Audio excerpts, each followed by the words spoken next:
What is up, guys? Welcome back to another episode of Lucid Daily. And I know it is late. I've already recorded this once, but the audio didn't work, so forgive me. And let's go ahead and dive into what we're going to talk about today. First, we're going to talk about the stock price action, why Lucid moved so much today. We'll talk about two big pieces of news that pretty heavily affect Lucid. We'll also get into a little bit about what we'll talk about for the rest of the week, as well as where I'm going and what my a couple of updates with my schedule. So let's go ahead and get started. Very first off, so as you can tell here, Lucid was actually up 5% today, 5.7% today. Absolutely crazy. Now let's get into why this is so crazy. First, you have Tesla down 0.5%. Considerably, they were relatively flat today, not much news. We did have the Federal Reserve meetings come out. There wasn't really necessarily a ton of good news, but there really wasn't not a ton of bad news. So that explains why the market was relatively flat. And then you had Rivian up 10.4%. We'll talk about them in just a second. But then you also had the SPY at 0.3%. So like I said, you had a relatively flat day. But why was Rivian up 10.4%? And did that have anything to do with why Lucid was up 5.7%? So let's take a look at exactly why I think this caused that. So you had the CEO of Rivian tweet this morning. His name is RJ. He tweeted around 6 o'clock this morning. He said, supply chain and production are ramping. We just announced production of 4,401 vehicles for Q2, bringing our cumulative total since start of production to 7,969, keeping us on track to reach our year-end goals. Thank you to our team and suppliers. Sorry, that was a little choppy reading that. It is 11:37 and I have to be up in a couple of hours. So let's get into why I think this is such a big deal. So last quarter, first off, you can see that in one quarter, they've more than doubled their production, which is really good. And now it's going to be interesting to see how many they delivered. Usually those margins are pretty similar in terms of percentages of production and delivery. So obviously we should see a very similar ramp in deliveries as well. If there wasn't, that'd be an issue. It was interesting that he did tweet this. You don't see a lot of CEOs tweet things like that. You didn't even have Elon say congratulations to the Tesla team or anything like that. So I thought that was interesting. So let's talk about why I think this is relevant to Lucid. Last quarter, RJ said that we built all the trucks we had parts for. So it wasn't necessarily a internal issue. It was a supply issue. Like we want to build more trucks, but we don't have the parts to build more trucks. It wasn't necessarily anything to do with the factory either. And we know it's not anything to do with demand because we know that a lot of these EV companies have just so many reservations that it's insane, perhaps too many reservations. And then this quarter, they're on pace to reach their goal of 25,000 cars. I don't know why there's a dollar sign there. Let me delete that really quick. So they're on pace for 25,000 cars. Now, why does this affect Lucid? I think that Lucid is about one quarter behind in terms of production with Rivian.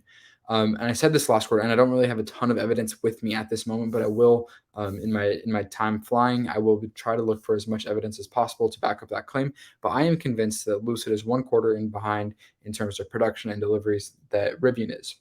So I think this quarter we're going to see from Lucid something very similar, where they say we built all the cars that we had parts for. We're still having fit and finish issues, but next quarter is looking better. I could totally see something like that. That's what I'm kind of expecting. And before I get into any big projections, that'll be definitely for later this week or a couple days from now, in terms of what kind of production numbers I'm expecting and what kind of math we can do.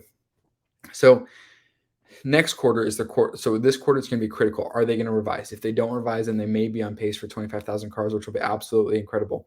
Oh wait, no, sorry, not $25,000 cars. 25,000 cars. It was, I think it was 12 to 15,000. I'm totally blanking on that number. Anyways, I think that this quarter they are going to say something similar. We had enough we have everything ready. We are ready for the Air Pure. We are waiting for parts. Now this quarter we are going to deliver a lot.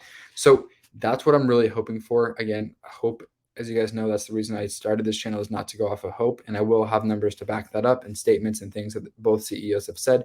But I did just think this was a really good hint that we got from RJ saying hey, we're good to go.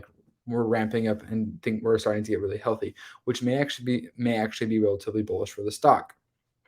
Long term, just knowing that they're already getting that start. So I will try to do a fundamental analysis on Rivian on my main channel here soon. But for now, let's continue on Lucid, because I really do think that Lucid is one quarter behind Rivian. And that's why with that tweet, that sent Rivian up 10%, because it's okay, we're going to have a good earnings call. It's probably going to be a good earnings call.